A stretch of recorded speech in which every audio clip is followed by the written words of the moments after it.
ఒకరి మీద ఒకరు చెప్పుకుంటున్నారు. అసలు ఈ గొడవకు రీజన్ ఏంటిది అసలు యాక్చువల్లీ?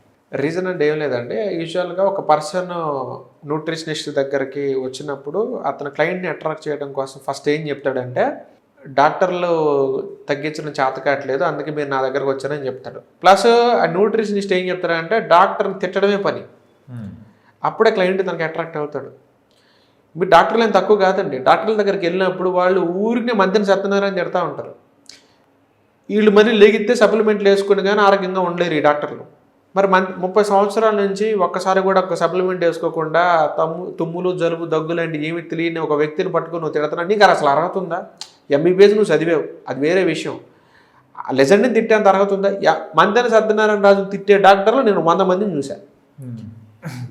ఎవడైనా ఒక చిన్న గ్యాస్ ట్రబుల్ ప్రాబ్లంతో వాడు వెళ్తే గ్యాస్ ఎందుకు వచ్చింది అంటే, సార్ ఏదో ఉదయం మొలకలు తిన్నాను సార్ వచ్చిందంటే మందెన సత్యనారాయణ తిడతారు ఇంక పట్టుకొని. అతని జీవితం నువ్వు ఫాలో అవుతావు అని చెప్పేసి సోకాళ్ళ బూతులన్నీ నేను చాలా చోట్ల చూశాను అనమాట. ఇప్పుడు ఎవడు తక్కువ లేడు ఇక్కడ.